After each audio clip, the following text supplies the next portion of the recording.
রাজধানীর বাজারে সপ্তাহের ব্যবধানে কেজিতে ৩০ থেকে ৪০ টাকা বেড়েছে পেঁয়াজের দাম। খুচরায় দাম ঠেকেছে ১২০ টাকায়। সেই সাথে কেজিতে ২০ টাকা বেড়েছে রসুন। বিক্রেতারা বলছেন মৌসুম শেষে সরবরাহ ঘাটতিতে বেড়েছে দাম। তবে ক্রেতাদের অভিযোগ বাজারে সরকারের নিয়ন্ত্রণ না থাকায় এর কারণ। তবে স্বস্তি আছে সবজি, মাছ, মুরগি ও ডিমের দামে। রাজধানীর নিত্যপণ্যের বাজারে উত্তাপ ছড়াচ্ছে দেশি পেঁয়াজ। সপ্তাহের ব্যবধানে কেজিতে ৩০ থেকে ৪০ টাকা বেড়ে খুচরা বাজারে এখন দাম ১১০ থেকে ১২০ টাকা। এক সপ্তাহ আগেও যা ছিল ৭০ থেকে ৮০ টাকা কেজি।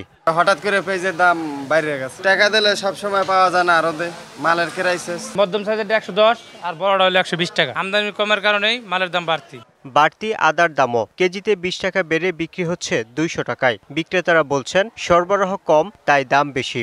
আদার দাম আগে প্রথমে একটু বাড়তি ২০০ টাকা। বাইরের আমদানি থাকলে কমে, বাইরে আমদানি না থাকলে বাড়ে। আর ক্রেতাদের অভিযোগ বাজারে সরকারের নিয়ন্ত্রণ না থাকায় সুযোগ নিচ্ছেন অসাধু ব্যবসায়ীরা।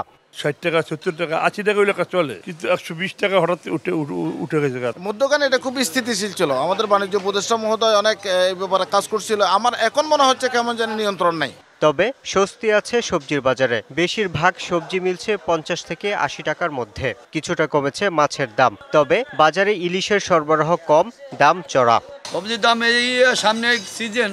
৪ গুণ শক্তিশালী এনজাইম ও অধিক ফেনা সমৃদ্ধ অরিক সিলভার ওয়াশ মাত্র ৭০ টাকায়।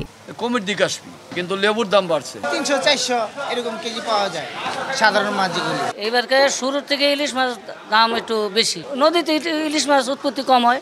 অপরিবর্তিত আছে মুরগি এবং ডিমের দাম। ব্রয়লার মুরগি ১৬০ থেকে ১৭০ টাকা আর সোনালী মুরগি ২৭০ থেকে ৩০০ টাকা কেজিতে বিক্রি হচ্ছে। ফার্মের মুরগির ডিম বিক্রি হচ্ছে ১৩০ থেকে ১৩৫ টাকা ডজন।